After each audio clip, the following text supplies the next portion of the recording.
everybody, and welcome again to another episode of TV Show in Space. I don't have any fun intros prepared. I just kind of hit record and ran with it. Welcome back, everybody.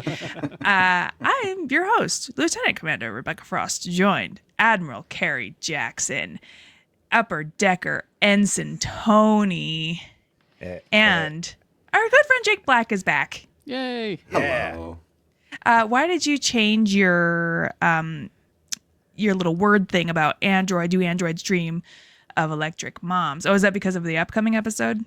Correct. Yeah. Okay, because I did make that joke. We're going to talk about an episode today where Data does have dreams, and I was like, oh, do androids dream of cake? I'm excited to talk about that episode. Tony, how many episodes did you watch? 3.5.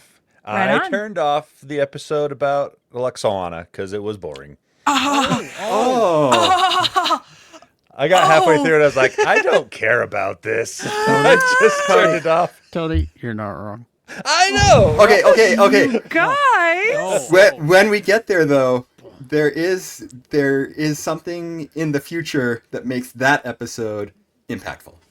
Well, maybe I'll get half of it then. Whoa! Well, okay. Wow. Let's hit Just this saying. So This we're was- gonna be talking about Phantasms, Dark Page, Attached, and Force of Nature. So we'll start with Phantasms. Data deals with his new ability to experience nightmares as the Enterprise deals with the installation of a new warp core that won't work as expected. It is always something with this damn warp core, It's finicky technology. as we'll learn. Yes. This synopsis on IMDb is chronologically out of order as presented in the episode, so just roll with it. Okay. Picard is running out of excuses to decline Admiral Nakamura's invitation to a Starfleet flag officers banquet, and I love him. Picard and Riker are both like, oh no, how terrible. Something has come up. Can't go. You know, if you were to fix this in actual engineer time instead of Scotty time, Geordi, this would be great. Yeah, Jordy, the warp core is having some issues. So if you just want to go ahead and take your time working on that bad boy, Don't no hurry because harm. it could all kill us. So Take your time. The new warp core was installed during the latest maintenance stop, and Geordi has issues bringing it online, but the ship ends up losing all power, and Geordi has to realign all plasma conduits for it to work. Again, I'm tired of talking about how the warp core is always having issues, but also, to top it off, Geordi is dealing with a little bit of a workplace crush, but backwards, Ensign Tyler has a crush on Geordi, and Geordi ain't feeling it. And I'm like, Geordi, what's going on, my guy? what's wrong with this guy? Geordi likes the chase.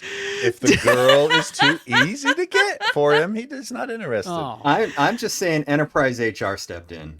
Probably There as well, you know? I hope. Yeah. Counselor Troy was like, you gotta calm that down. After the incident with broccoli in the holodeck, we're Well, we need to be. I think Barkley aside, we need to be watching Geordi closer. I think Got our eye on you, if HR is Geordi. watching anybody, they're watching Barkley. Yes, but I think they've got a closer eye on Geordi. Also- with his record. in a later episode, Geordi is interacting with Spot, Data's cat, and kind of tells me everything I need to know about Geordi, but we'll get there. Not a cat person. Boom. You gotta learn to read a cat's energy. So, due to the delays with the warp core, the Enterprise can't reach the Admiral's banquet in time. Given that Picard has given excuses for the last 6 years, Nakamura thinks that the latest bit is also a ploy from Picard to get out of attending this year. After 2 hours of work, Geordi believes that the engines are fixed, but once again, the warp field collapses, and this time the power converters are blown, and Geordi needs another 3 hours to fix it. Oh no! This is insane. Oh. This is an insane thing to be happening. One of the projects I worked on at Paramount was a 3-hour ASMR warp core video. oh Shut yes. Up. I'm big on ASMR I want videos. to watch that. I want to watch I love that. those. I love those. There's Is a it- bunch is of it them on- out there. Is it on Paramount Plus, or where can we get that? It's on the Paramount Plus YouTube channel. Okay. Yeah, Yeah. I'm turning that on at work tomorrow. There's For there's real. there's one that I use when I'm traveling to sleep, and it's the classic Enterprise bridge. So you got the It's like, beeping? it's like 10 hours of it. The And beeping? it's the the whole thing, and all of it. I sleep right through it all. It's so comforting. Just like being at home. Mm-hmm. How lovely. Meanwhile, Data's having nightmares. Dr. Soon's dream program gives Data his first nightmares, and he dreams that some workmen are dismantling the plasma conduits to the new warp core engine, and only a high-pitched noise from Data would get them to stop. The workers then attack Data and dismantle him. Data has had 111 dreams since he discovered his dream program 9 months ago, but this is his first nightmare. What do you guys have nightmares about? Okay. Now, hang on a second. Didn't know Before we were get going- into that, going there. All right, yes, Tony. this episode, the intro, the cold open in this episode, Scary. it brought me back to watching it originally as it aired when I was 8 years old. I was like, oh, I remember this. This is kind of scary. This scared me when I was little because it's got Really? the mouth on the shoulder and the creepy guys telling me to shut up and all the Tony's biggest fear is people telling him to shut up. you're telling me with their shoulder mouths. with their shoulder mouths. And I just remember thinking, oh man, I'm back in my house that I grew up in on my beanbag watching this at 7:00 at night with my mom on the couch. And see, for me, I went, oh, this is the counselor cake episode. Okay. See, and that was another thing that I remembered vividly. It's like, oh, the cake when it showed that. I was like, the cake. I remember the cake. My birthday's at the end of the month, you guys, and I'm not telling you what kind of cake to get me. You want to counsel a But- Troy cake? Just something to Nuclear think about. peptides. Yeah. No With mint mint though. frosting. No mint though. I have. There's only a few handful of flavors I don't like, and mint is one of them. In frosting, I can see that because it's like toothpaste. Yeah. I But don't. mint ice cream. I I'll love take mint chocolate chip. Thin mints, the Girl Scouts Thin Mints. Those are the only exception to my mint rule. Otherwise, like the toothpaste I use is the regular no flavor toothpaste. You can still get that? Oh. Yeah, well, because Crest discontinued the orange flavor. Do you make your own? Is that Yeah, I have a like the- toothpaste churn. She's the ancient Egyptian style. She uses horse urine Hey, and sand. Hang on. Hey, I didn't know they made an orange toothpaste. Well, they used to. It got And discontinued. When did they discontinue it? It was 1842. well, because Crest used to make orange and cinnamon flavor, and I also don't like cinnamon. But I had a difficult time finding the orange flavor. I want to say like around 2016, 2017, okay. maybe. We've just removed fluoride from our water, so Yeah. you'll be cares? fine. I'm Cares about fine. toothpaste and But fluoride? it was bad enough that I emailed Crest and I was like, hey, what's the deal? Why can't I find this? And they're like, sorry, we're discontinuing that. Here's a coupon. And so now I just have the regular unflavored toothpaste. I don't know. I don't have a lot of nightmares anymore. I had them bad when I was a kid, though. I had night terrors. Whoa. Yeah, where I didn't remember half of what happened, but apparently I used to get up and run around the house and scream. Whoa. Like it was bad. But now the closest thing I get to a nightmare these days, I think, is probably dreaming that I'm back doing things that I've already done in my life that I don't want to be doing again, Ugh. like high school, college, things like that. Where I'm like, hey, I already jumped through these hoops. That's Why the am I one. here again? That's the one I have often. I don't know if it's a nightmare, but I find myself getting lost in like high-rise hotels. I don't know if it's What? I know. Interesting. Yeah, it's like I turn down one hallway and it's not the same hallway, and then I Whoa. keep trying to find my way out and I can't, and I Feels encounter kinda Stephen people King. I know along the way, and Severance. I will tell you this, Carrie. I actually have a similar dream, but it's about when I worked at the Vertical Vatican at West Temple and South Temple. oh yes, What the heck is the Vertical Vatican? Church know. office building. Oh. That is correct. I had to think for a second. Yeah, I know what he's talking about. That's I don't have nightmares, but I have reoccurring dreams where I'm back at the worst place I've ever worked, and like for whatever reason I have to return to working there, and So, those are the worst kinds. yeah, hate it every time. Anyway, so Data visits our favorite counselor, Deanna Troi, and she advises him against stopping his dreams. And so then Data, he's like, maybe I'll have a dream sequence right now. And he goes through the routine of climbing in bed. Does a big yawn, Acting. Yeah. lays back in bed, pulls the shiny blanket over him, and initiates a dream sequence. And he dreams of Worf eating a cellulose peptide cake with mint frosting, and the cake is made from Deanna's body. Deanna suggests therapy and a temporary interruption when the visions disturb his internal chronometer so he oversleeps because he had this nightmare, and he wakes up and the gang's all there trying to wake him up like, hey dude, you're late to your shift. And he's like, oh my God, how could this have possibly happened? Luckily, he sleeps in his clothes and doesn't have to shower, so he just rolls out of bed and gets to work. Don't worry, Mr. Worf. This is not the first weird cake you'll eat this season. Oh my God. Uh-oh.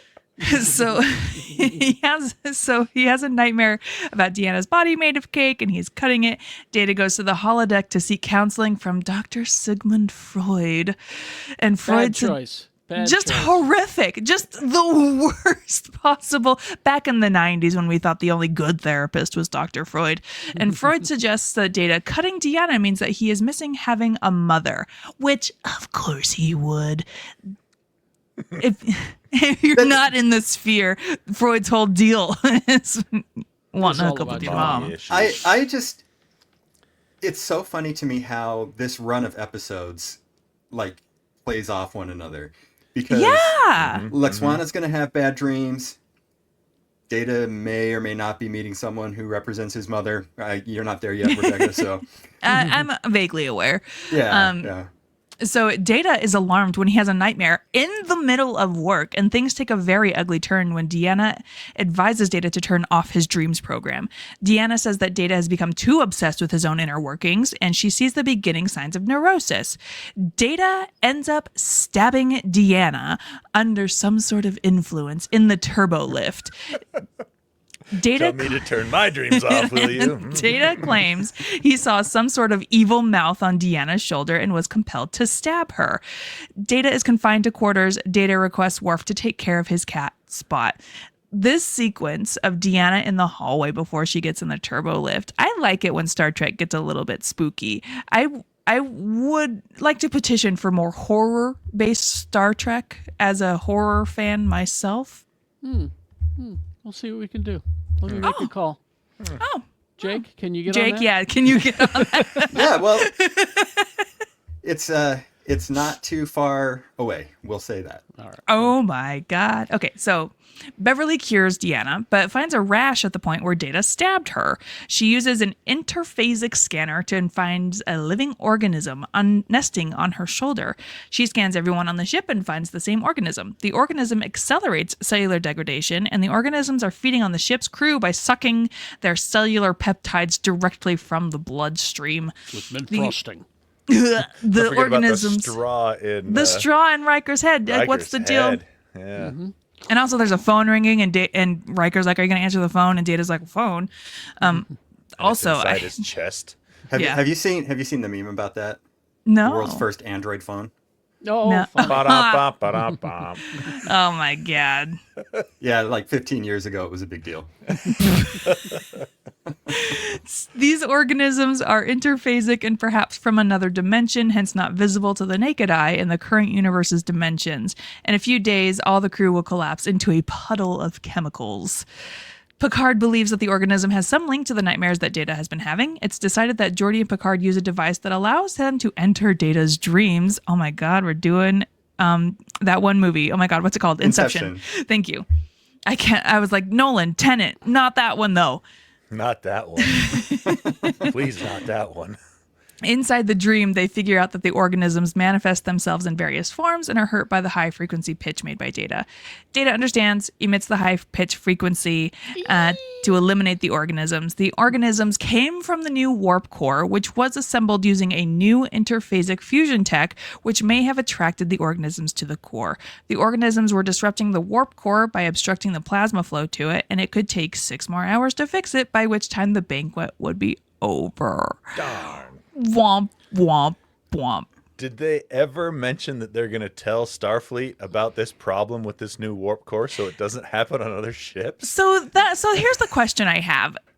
Curious to know about the level of like testing protocol exactly. before a new thing gets implemented into use with Starfleet, or are they just kind of playing fast and loose? See, that's what I was wondering is how does something like a warp core get taken from a space station or wherever it was assembled and put on one of these ships? And I was like, is it like pre-assembled so that it's a pretty good size so you couldn't beam it in? And if that's the case, how did you get it in there? Because it's not a big area.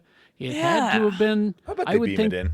they would transport it in, and Yeah. if that's the case, then the filtration systems on the transporter would maybe have noticed the organisms, even though they were microscopic. And If they're out of phase with our reality, I thought. yeah, thank you. Okay, So I'll take it. I'll just say, and Rebecca, you've seen Strange New Worlds, right? Oh, yes. Yeah. Remember how they did this exact episode with Zombie Hemmer and Uhura's hearing the Hammer. interphasic Yeah. communication thing, and it's literally the exact same fix and the exact same results. Yeah. Okay. Interesting. I didn't even put that together. Wow. Now I have to Yeah, go back. I also meant to schedule time for this episode to talk about that Strange New Worlds teaser, but honestly, if go you've seen watch it, just go watch it. Just know that it's catering directly to me, and we're gonna have a good time whenever it debuts. Some trivia for Phantasms: Patrick Stewart directed. I love when Patrick Stewart directs an episode because he gets weird, and he's not afraid to get weird, and I respect that. This is one of the few Trek episodes edited by the BBC. The scene in the turbolift when Data stabs Deanna was trimmed to remove the actual amount of stabbing. It had caused some upset among U.S. audiences. what a bunch of pansies, those U.S. folks. Amen. Can't take their stabbing. Look at us now, right? Watching live births on TV. Pit finale tonight, everybody. Okay. At the time we're recording this. At the time we're recording, it's the night of the pit finale. These parasites come from the planet Thanatos 4. Thanatos is the Greek word for death, and in Greek mythology, Thanatos is also the personification of death, though only mentioned a few times. Thanos. Yeah, that too. Thanatos is described as being a god responsible for killing a person when the fates deem their time has come and sending their soul to Hades to be judged. King Sisyphus of Corinth, was able to cheat death by tricking him into being locked inside Tartarus. The prison of the underworld. I promise I know my Greek mythology. Meanwhile, while Thanatos was locked away, no mortal could die, which caused chaos. And this greatly angered Hades, who, after releasing Thanatos, punished Sisyphus by forcing him to roll a boulder up a hill for all eternity. Yep.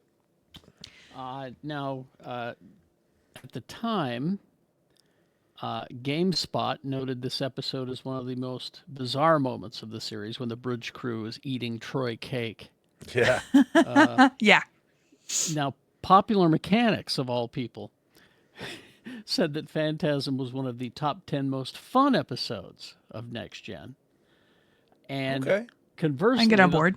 The Hollywood Reporter ranked it as 83rd best episode of all Star Trek episodes. They thought it gave viewers one of the most iconic and schlocky scenes in Star Trek history. I'm guessing the cake. It's got to be the cake, yeah. Gotta be that cake. Right there, almost exactly in the middle. I was about to say, I think that's right in the middle, right? Yeah. It was 176, so 83 is almost there. I would note, my trivia for this one is that it was written by Brannon Braga. And I remember when I was 14, watching these episodes, if his name showed up as the written by, it was going to be some weird shit, gang. You would sit up. It's whenever Brandon Braga and Ronald D. Moore, whenever their names show up, you're like, yes, Here we go. we're in for it. Well, let's move on to the episode that I guess you guys were super bored by, Dark Page.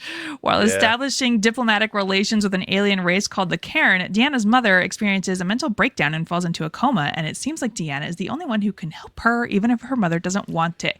Do you guys just not like Kirsten Dunst? Do you guys just not like Majel Barrett? Like, wait a minute, that's a tiny Kirsten Dunst. 2 queens, 1 episode, you guys. Yeah, I don't this care. was 1993, the year before she gets famous with Interview with the Vampire. Oh, really? That's when this. Oh, okay. Mm-hmm. So I love this episode. I really do. And Thank you, Jake. I'm wearing the only Star Trek shirt that I have with a Majel Barrett character on it. Love. I like that. Yeah, animated series. She also voiced like 17 other characters on the animated Well, series. I mean, she also is. She's Queen Star Trek, you guys. First Lady. First Lady of Star Trek. So the Enterprise is establishing diplomatic relations with an alien race called the Cairn, a telepathic species with no spoken language. And they're using the help of ... an old friend. And the way so the episode opens and Picard's doing his captain's log, stardate, blah, blah, blah, blah, blah. We're meeting with the Cairn, blah, blah, blah, with the help of an old friend. And it cuts to Majel Barrett, and I'm like, yeah, Queen Loxana is here, everybody. Every time she's on, I'm just like, oh, it's going to be another episode about mother-daughter issues. And then I love when she shows bit. up. I love when she shows up. I really like the episode with her and Alexander. That was a funny episode. Yes! I enjoyed that one. They go to the mud spa? The Mud Spa episode, yeah. But I like my Luxana Troy on Deep Space Nine better. But anyway. Oh, yeah. Well, I cannot wait. That's not till later. Yeah.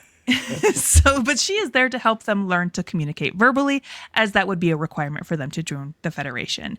So a Cairn delegation is brought on board the Enterprise for the diplomatic ceremony. Hedrill, played by a young baby Kirsten Dunst, is a small girl from the Cairns who is part of the delegation interfacing with the crew on the Enterprise. I cannot remember how to pronounce this guy's name. Max? Help me, Jake. Oh, yeah. It's Marcus? I think it's like Marcus or something. Is it Marcus? Yeah.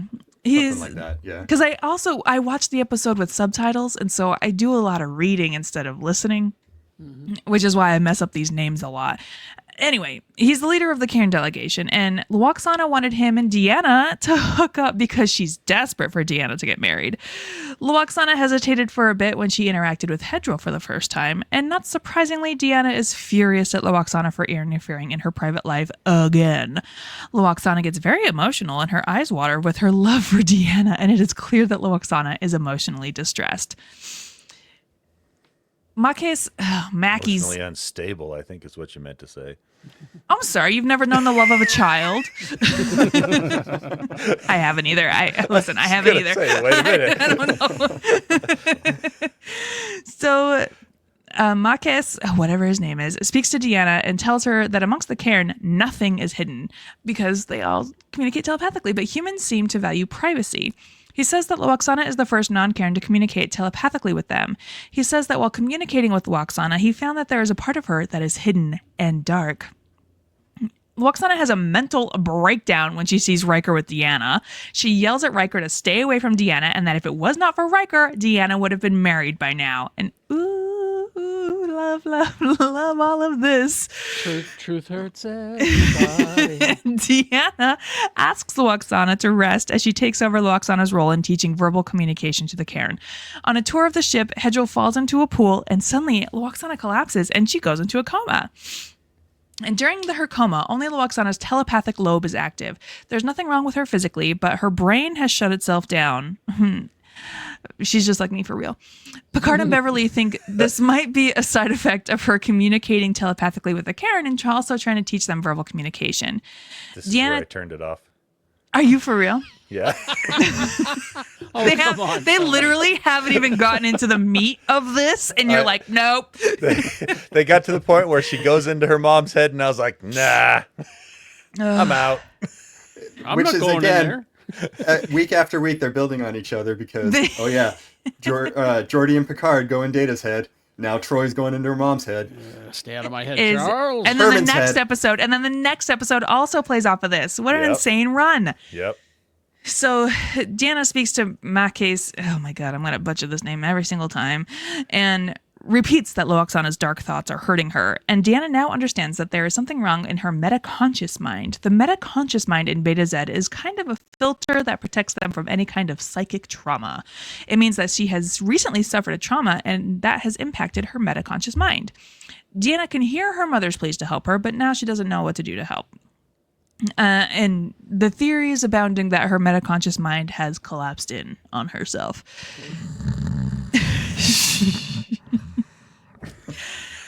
The Karen Data? offered to Data? provide a telepathic bridge for Deanna to enter Loaxana's mind to find out what happened to her, and Deanna is the only one who is able to help her, even if her mother doesn't want it. So Deanna enters her mom's mind and who tries to resist her at first with images and associations she knows scare Deanna. So first we've got a wolf, a big scary wolf, going, "Hey, rawr, don't come in here." Are the wolves of Beta Z a thing? Yeah, haven't you heard the songs? I was just going to say my favorite band. Werewolves of Beta Z. Hey, we're the wolves of Beta Z. Uh-huh. Yeah. People say we woofing around. People say we're woofing around. Listen, as someone named Jacob Black, I'm not going to tolerate any werewolf discussion. We got King Wolf over here. All right, fine. So Deanna eventually enters her room to find her dad, Commander Ian Andrew Troy. But soon she realizes that this is also a diversionary tactic from Loaxana. And honestly, we get a really nice scene with Deanna and her dad. Yeah, this is the first time that we had seen that. I thought it was very nice, and you missed it, Tony. Okay, I lied. That was where I turned it off, actually. Okay, so you saw that. I saw the wolf. The wolf chases her into the room. And then she talked with Picard right before the wolf, right? Oh yeah, because Picard shows up and is Okay, like, so, "Hey, yep. maybe don't." So I did that, watched the wolf, and then it was her dad, and I was like, I just don't care about this. Next episode. I can accept mommy issues, but I draw the line at daddy issues. Sure. My dad was actually named Ian, so it was a little bit bizarre. Daddy for me. issues. So Deanna Speaking presses of nightmares. further. Deanna presses further and finds Hedril, at which point Loaxana gets aggressive at Deanna and forces her to retreat out of her mind. It seems that she is protecting something or someone, but it is not clear what. In reviewing her mother's personal logs, she finds a 7-year gap, around a year after when she was married and a few months after Deanna was born. The entries in that period were deleted by Loaxana 30 years ago. Deanna goes back in again and figures out that Deanna had an elder sister. She drowned at a family picnic when Loaxana was distracted while taking care of Deanna, and Kestra, the name of the older sister who looked exactly like Hedril, fell into a small lake and drowned after running after their pet dog. Deanna helps Loaxana deal with her grief that she had locked away for 30 years. End of episode. Very touching, I thought. And Deanna learned that she had an older sister. I've seen right. Xavier do stuff like this before. There's like 3 episodes of American Dad that are just like this. That's true. Whatever. All right. I thought it was sweet. I really like it. Bring it, Jake. Tell me. Yeah, so I don't know. Am I allowed to spoil stuff for Rebecca, or is this a plug your Well, how ears? spoilery is it? Picard season 1. Well, okay, listen to this, you guys. I was at a screening, and Picard got spoiled for me by one of the other critics, and I was like, oh, okay, because he didn't know about my podcast. But he spoiled Santos from the Pit, who she is in Picard, and I was like, oh, bummer. Well, Anyway. there's a little bit more. I don't think probably he spoiled all of that surrounding her. So you got a little bit Yeah, of mystery there's still there. yeah. It's just that she's there. That's There's plenty of good stuff in Picard Yeah. for you. Okay. that you well, don't how know about. spoilery is the thing from Picard season 1? Do you That's think, what I'm Jake? trying to. On a I'm still scale. trying to put it together. I'm what Drop some what, keywords. jog my memory. Nepenthe. That's just syllables. Keep jogging. That's the name of the episode. Oh, okay. Oh, Let me okay. look that up then. and it's universally considered to be the best episode of Picard season 1. Picard arrives on the planet Nepenthe and encounters someone Oh. I named. think I'm remembering this now. Kestra? That's someone named Kestra. What? But not that Kestra. Not that Kestra. Yeah. No. Not, Oh, okay. Not that All right. Kestra. Oh my God! Don't. No, I mean this was. I'm making this, guesses. You're probably right. Oh my God! This was a good episode because of the whole. I wish they would have taken more time to flesh it out. I think is probably part of the problem. It was kind of thrown at me. You have a sister, So But yeah. I mean the whole mother-daughter situation. I mean we see how Loxana is toward Deanna and how protective she is. now we know This why. one, she was so protective that she erased from her memory a good chunk of time of her life. And Yeah. then when that resurfaced again, it just completely destroyed her. Well, and also, like, deleting all that stuff not only should, like, focus more on Deanna and focus on protecting Deanna, but also not dealing with your own trauma, right? It is putting your own personal trauma behind a locked door, and grief will find you at any time in the middle of the street, right? And I would think that telepaths would be more aware of it, but maybe her grief was so huge that, and guilt. Yeah. Guilt. Yeah. She blames herself for the death of the daughter. Writers said that they found it a challenge to come up with a secret held by Loxana, which was dark and traumatic in nature, yet also sympathetic at the same time. And I think they did a pretty good job here, but that's just me. This is Majel Barrett's last appearance on TNG, but don't worry. I think we all know she shows up on Deep Space Nine and continues to voice the Enterprise. This marks the final appearance of Deanna Troi and Loxana Troi together on screen. Cool. Kirsten Dunst is there. And Mick Byram, who plays Troy's father in this episode, sings Down in the Valley to her. He's a skilled singer who is featured in The Prince of Egypt, that animated movie from 1998, where he provides the singing voice of Moses, who was voiced by Val Kilmer. Oh. Listen, I'm not a Christian, but I will highly recommend The Prince of Egypt. It's a very good movie. So Val Kilmer didn't voice the singing parts of it. No, just Moses. That kind of like like Aladdin, You right? couldn't have sung it like Jim Morrison. Okay, all right. Well, Jack Listen. Skellington was the same Jim thing, right? Moses. Jim Moses in. There you go. There, wavelength right there. you guys. Let's talk about another very exciting episode. Attached, Captain Picard and Dr. Crusher discover things about one another when they are captured by an opposing alien race due to the fact that the Enterprise has come to allow the planet's other civilization the choice of being part of the Federation. I just have to interject here because I said 2 weeks ago, Rebecca, you're going to love Attached. Oh, The look on your face. listen. This episode started and I was like, I don't know that I give a shit about any of this. And then episode ends and I'm like, didn't know I was shipping this so hard. It's a good episode. This was a good episode. So the Enterprise is at planet Kesprit 3 to evaluate them for membership for the Federation. Their request is to admit half of the planet and leave the other half out of it. Kes are 75% of the planet and want in, and the Prit are the remaining 25%, and they want out. Picard says that the fact that the planet is not unified says something about the way they handle their social and political differences.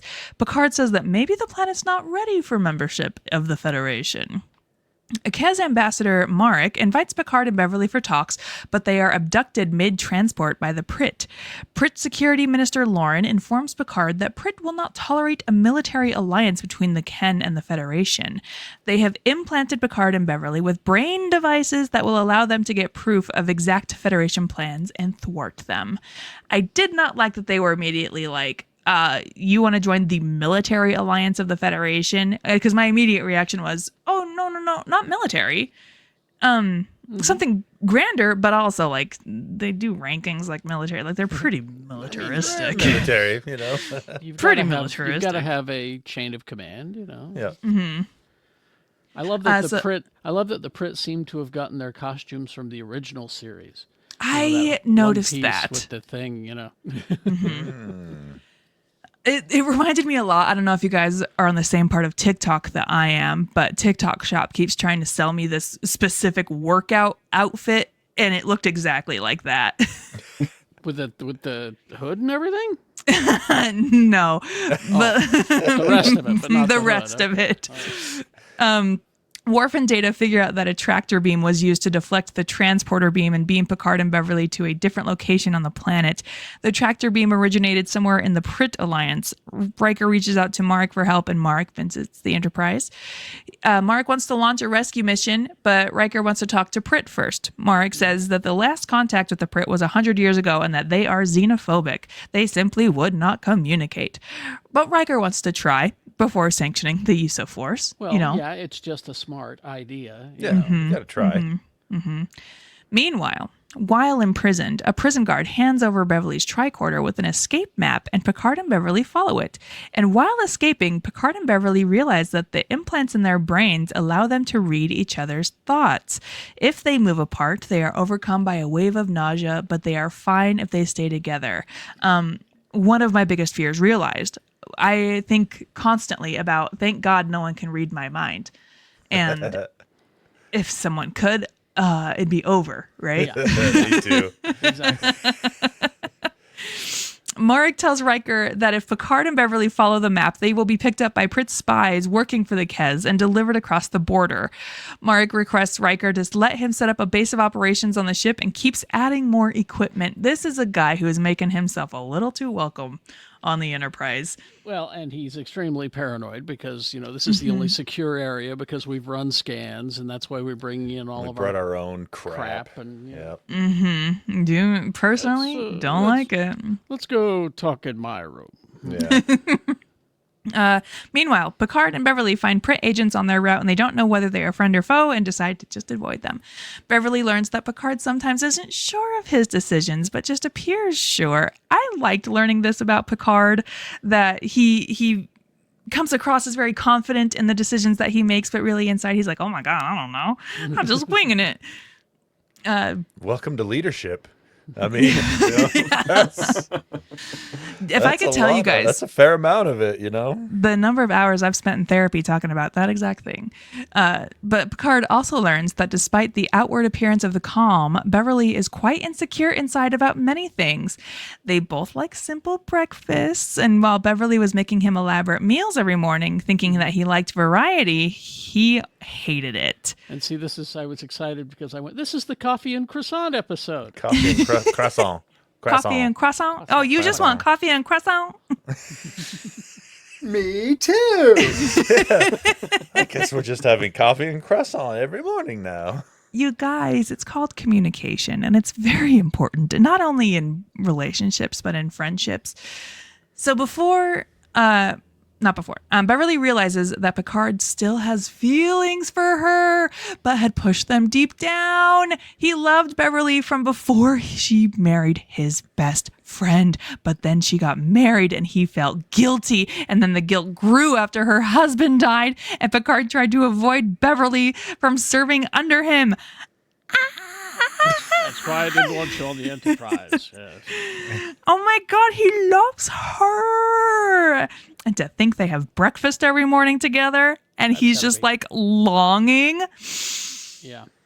Well, I wondered that myself. I was like, these two people have breakfast together every morning, and that's it?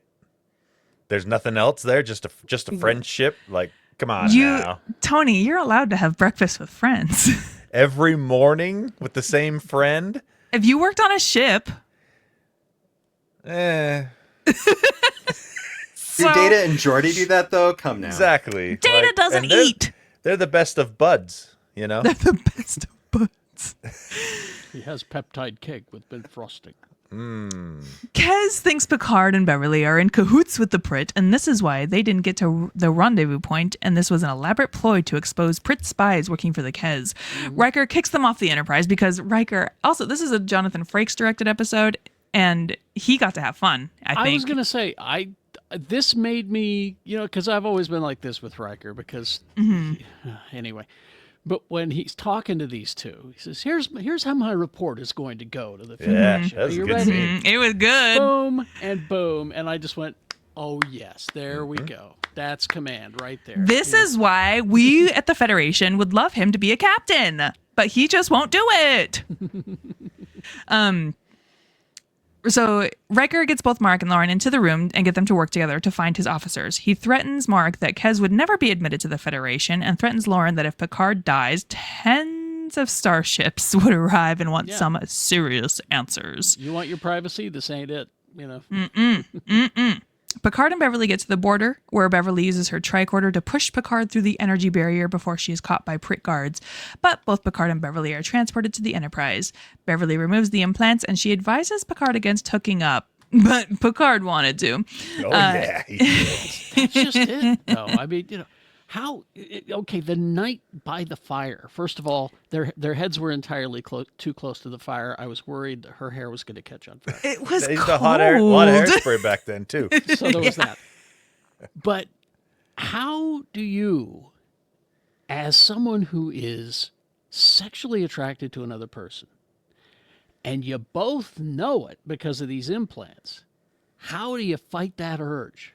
You're on a planet, you're by yourself, you're And both you're not- fabulous, you know. Not committed to anyone else Not outside of committed. that. Exactly. How do you Come No. on, you guys. How do Is you there keep your also hands off each no other? is there no higher form of intimacy than knowing each other's thoughts? Having that and then hooking up? You guys, Because love story for the ages. because not once would Picard have to say, "Is this right?" Is Oh this my okay?" god. Oh my god. And now We they love a king who accepts consent. And they could probably feel each other in their brains, Yes. too. No higher form of intimacy. You know? Yeah, You I don't guys. care what either of them said. There was no sleeping that night. There was just a lot of. Ugh. But also, when they're back on the Enterprise, they're wearing, dare I say, fancy lingerie. Like Pajamas. he's got his deep V wrap shirt on, and she's got this outfit on that I was like, Beverly, I didn't know you had it in you. And I know how you feel about the deep V on Picard. Yeah, Got that I gray like Riker's chest to be- hair, Yeah. you know? Best toupee. Yeah. But the episode ends, and I started singing that Taylor Swift song, Everything Has Changed, because things are not going to be the same between these two guys ever Going forward. again. Yep. Going forward. Correct. Little Oh. do you know. Oh, But my God. this takes me back to the beginning of the series. First 3 episodes ish. All right. So Encounter at Farpoint, when she comes on the bridge and Wesley's there and that whole thing. But also, speaking of the intimacy of the mind reading and all of that, remember Troy taught Riker how to do that. Just throwing it out there. Well, but come on, those two, they got that weird relationship. He didn't. Nobody learned anything from that. I'm telling you. The way that they, oh yeah, sure, go ahead. Oh, but I love you. Oh, sure, go ahead. Oh, but I love you. Well, I For- think Picard and Beverly have a separate kind of connection as well through her husband, right? Yeah. His The whole best Jack friend, Crush- her Yeah, husband. yeah, Like that's they true. have a whole extra layer of Yeah. relationship. But then This- the third episode of the series, Naked Now, when she's under the drunk spell that yes. puts everyone going crazy, right? That's She the comes one- into the that's- ready room and she's making her move. She's shooting her shot That's true. that early in the show. And that's when Data got some, too, right? That episode. Correct. Yep. Yeah. Fully functional in every way. Ay, ay, ay. So this episode is the last appearance of something. Picard's jacket. Oh, We never see that. We don't see Oh. that jacket again. He got rid of it in a cave. He left it in the cave. Can't replicate a new one. One of a and when kind. Nope. he put it down, I went, "You got to go back and get that, buddy." You know. And then when I also saw him realized- running around without it, I was like, oh, that was suede. Well, in that episode, when they got on the transport at the beginning of the episode, I realized the flaw in that jacket specifically. I'm looking at it, I'm like, he can't close that jacket. It's got hidden The jacket. clasps. No, it ends. If you look at the way it's cut, it does not meet in the middle. You go back and look at it. It will not stretch that far across his chest. It's Oh, not I designed see. to actually close. That's why it's only zipped up like a quarter of the way, right? I don't even think it's zipped up. If you look, it's just hanging open. The whole. There are times where he has it zipped up. Just Oh, okay. Gotta go back and look now. We're going to spend Yeah. 10 minutes talking about Picard's jacket. We're worse than Brandon Sanderson talking about the clothing on Talking his about characters. anything. Bazinga, I got him. Beverly reveals that Earth's world government was created in 2150, which really depressed me. Because we got another 25 years to go. 125 years. Yep, we're not gonna see it, kids. We're not going to see it. I don't know about you guys. I am going to live forever. And this is the first of 2 episodes written by Nick Sagan, son of Carl Sagan. Oh, really? cool. Isn't that crazy? How do you feel about him as an astrophysicist? Carl Sagan? Yeah, I yeah. like him because he's not up his own ass. All right. Yeah. Unlike Neil deGrasse Tyson. exactly. Get out of here. Come on now. Neil deGrasse Tyson's out here sucking the air out of every fun experience ever. And teaching Carl you Sagan real Carl Sagan is very aware of like, hey man, nothing matters. You like Carl Sagan because he's a nihilist? Yeah. A nihilist Lebowski. We do not care. So let's talk about a little bit of a woke episode. Force of nature. While searching for a missing Federation medical transport, the Enterprise is accosted by 2 scientists from a nearby planet who claim that the cumulative exposure to warp energy is weakening the fabric of space. A lot of people have told me about this recently, about how warp not good for the environment. So, throughout this episode, do they establish that it's only in that region that it's a problem? Or is it a problem everywhere and just a big problem in that region? It's the latter. Okay. Yeah, Because they put that limit. Well, we'll get there, I'm sure. Yeah. The Enterprise is investigating the medical transport Fleming's disappearance, perhaps hijacked for its valuable gel cargo in the Hekaris corridor, a region uniquely dense in tetryon interference, which complicates navigation. The Hekaris corridor is the only safe passage for vessels in this sector who are using warp. The planet Hekaris 2 is inhabited, but deny having any contact with the Fleming and say only a Ferengi ship passed through the corridor. Those darn Ferengi. Frickin' Ferengis. Diamond's large Ferengi ship is the prime suspect. It is stranded in space with no warp and no impulse. He denies having attacked the Enterprise first, but helps with the search in exchange for engineering repairs because their ship is effed up. He also tells Picard that he encountered a Federation buoy which emitted a Verteron beam that drained the ship of all energy, and he assumed that this was a new Federation weapon. And bold of him to assume the Federation's just out there putting out weapons. The Enterprise runs into an immobilizing field, the same one that the Ferengi ship encountered, and then gets boarded by 2 sibling doctors, Rabal and Sarova, who claim warp fields have fatal effects from their planetary population due to its geological effects. They admit to having immobilized ships by buoys to make the Federation sit up and take notice, a theory Data can't verify for sure. The closest analogy is going over the same piece of carpet again and again, and eventually the carpet wears out. Rabal says that the warp field effect is cumulative. Sarova says that she will fix the Enterprise engine so that it can continue to look for the missing Fleming if Picard agrees to review their research and data.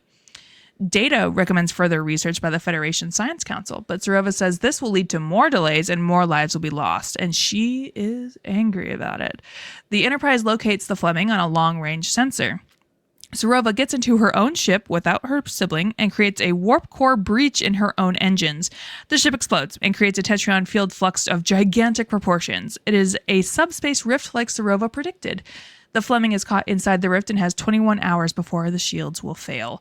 To rescue the crew, Data suggests using a warp pulse on the Enterprise outside the rift to gain some velocity, and then move. He uses the phrase coast into the rift, and I'm like, Data, I don't know that you can use that kind of language. They coast into the rift, beam the crew off the Fleming and escape, but as the Enterprise enters the rift, the Fleming initiates its warp engines and causes a huge explosion, leading to the rift intensity increasing by 2.3%. The Enterprise no longer has sufficient velocity to escape, but they beam everyone off from the Fleming. Geordi and Data come up with a plan to use the distortion waves inside the rift to ride it like a surfer and gain sufficient velocity to move out. It increases pressure on the whole of the Enterprise, but plan works. We're all good. Picard presents the data to the Federation Picard presents the data to Federation science, who simply limit warp speeds through this sector. Yeah, that's all. It just goes slower. This will stop new rifts from forming, but the old ones have not been contained and they will continue to grow. Picard and Geordi are sad that warp drives, the centerpiece of their exploration, has a negative side effect as well. Geordi tries to boost the sensors as a matter of rivalry with his former classmate, Lieutenant Commander Kaplan, who was serving as chief engineer on board the Intrepid and went to the academy with Geordi. Data tries to... Oh, meanwhile, there's a B-plot to this whole episode where Data's trying to train his cat. Yep. And you can't, I mean, you can train cats. But the thing I had mentioned earlier in this episode about how Geordi's interaction with Spot tells me everything I need to know about Geordi. You gotta know how to read a cat's energy, and he doesn't have it. He doesn't have that. He can't see it, Rebecca. I mean, If there's anything he can see, it's the energy. Touche. I'm just saying, as a cat person, you got to learn how to read a cat's energy, and Geordi just was pissing that cat off. I could feel it through the screen. Is Worf better? With the cat? Probably. Yeah. Probably. Well, because, we saw him. Oh, there Well, we go. That was my excitement to hold the cat, like Worf. Yeah, good word. well, and so Geordi's apparently wanted to borrow the cat. See what it was like. And it doesn't. So I was watching this with my husband, and I made the joke. Like Geordi was like, I just said I wanted some pussy. Wah, wah, wah.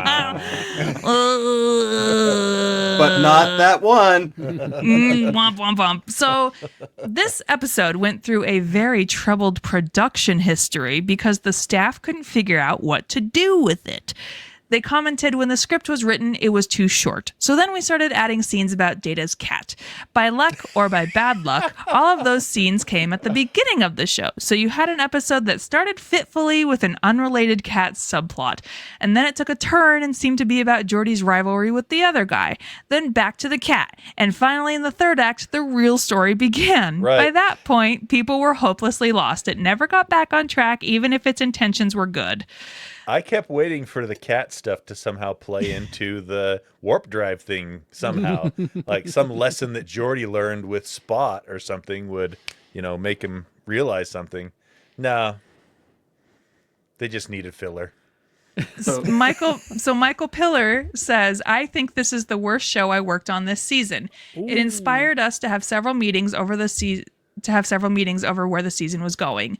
I felt we were letting it slip away. And then Brandon Braga says, there were preposterous moments and we knew the risks, which is why we thought it important to do an environmental show.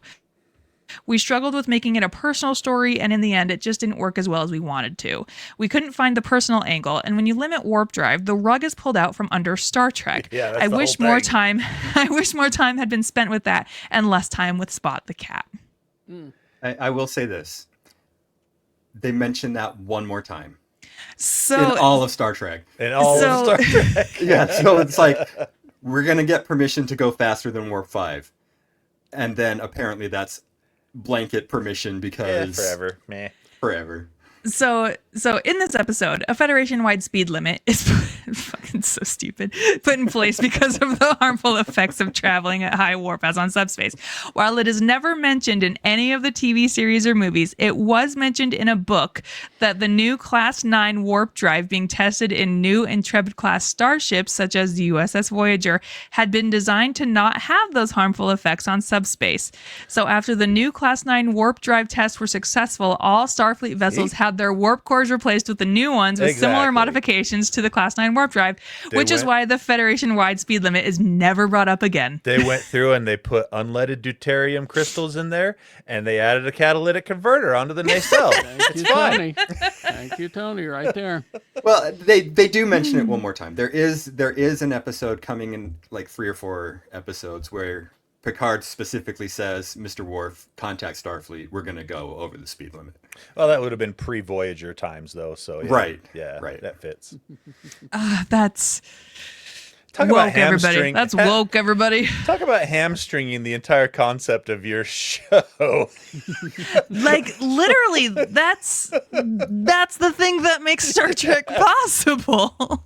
To me, it's the perfect environmental allegory because Oh, well, I mean, yeah. nothing is ever done again. Yeah. It's mentioned, it's brought up, and then nothing is ever done again. Exactly. We It's know too what the problem realistic. is. We It know is. what the problem is. We're just Oh, going no. to ignore it until it goes away. Don't look Very up. crazy to be talking about this episode this week in particular, where they're bringing the coal industry back, everybody, and they've ended the war on low water pressure. It's the clean coal, Rebecca. The clean coal. There's no such thing as clean coal. Whenever Oh, you hear someone boy. say the words clean coal, they're lying to you or they're stupid. Just put some catalytic converters on the smokestacks. It's You get a fine. catalytic converter. You get a catalytic converter. That's what I've got for this week. What do we think? Best episodes ever? No, No. Phantasms is pretty good. Phantasms is quite Phantasms good. was pretty Yep. good. Yeah. Next week, I think we're going to stick with 4 episodes per Wanna do TV that? show and space episode, just because now we got Jake here and we can talk a little bit more about the episodes, and I think that's a lot more fun. Yeah. So next week, we're going to talk about Inheritance, Parallels, The Pegasus, and Homeward. The Pegasus, directed by LeVar Burton. Isn't that fun? The Parallels is my favorite episode of all of Star Trek ever. Oh, wow. Oh, really? Yep. Parallels is? Yep. Well, then we gotta be sure to make sure that we can schedule our next recording so that you can be here. Yeah, I'll try not to be the problem child. No, it's okay. One thing you brought up earlier when you were saying Captain Picard does his captain's log and stardate whatever. I don't know if this has been discussed before in the trivia or anything, but do you know the stardate structure that began in with Next Generation? No, I just kind of assume it's all numbers. No, there's a way to, because I have a attachment on my Google Calendar that tells me what the star date is, and it's I all have my negative. Fitbit. It's all I don't have my- negatives right now. I don't have my Right? Fitbit, but it kind of does the same thing. Yeah, so I don't So- know how it works, but I know it actually is an equation that works. Well, sort of. Like they Oh, back don't ruin they this back for me. a- Jake. they You're about back to get equationed explained. it. No, they back equationed it. So when they started with Next Generation, they were like, we got to figure out this stardate thing, because in the original series it was whatever it was. Oh, But in Next Generation, they started with the number 4 because it was the 24th century, and then the second number is the season. So oh, really? every stardate begins, but it begins 4-1, 4-2, 4-3, up to 4-7, and that's where we are now. Is 4-7. So if you listen close next time, you're not going to miss it now because I said that. That's cool. And like the season finales were always like stardate 46999.2 or whatever. Yeah, so according to my widget, today is stardate minus 25 00290.00. I gotta What they didn't realize though is there's going to be future shows, Yeah. and so that formula doesn't work once you get past 4-9. So then it becomes 5, 5-1, 5, 5-0, 5-1, 5, and so on. Interesting. Yeah. Bunch of nerds we got going on here. say. Well, anyway, also today, as of recording, new Black Mirror featuring the sequel USS Callister episode, Oh, yeah. which is that- loose. Did they just drop today? Are they watchable right now? I believe. Hey, listen, I'm just going off of what Bill Frost tweeted. So Let me see. I don't see it though. Hang on. well, Black Mirror. While you're digging that up, Tony, Yeah. I did want to do this is a narcissistic moment for me. Please. please indulge. During Star Trek Prodigy, I worked with the science advisor to the Star Trek franchise, Dr. Erin McDonald. Science advisor. Yeah, she's So she's fun. Awesome. She. She's awesome. Yeah.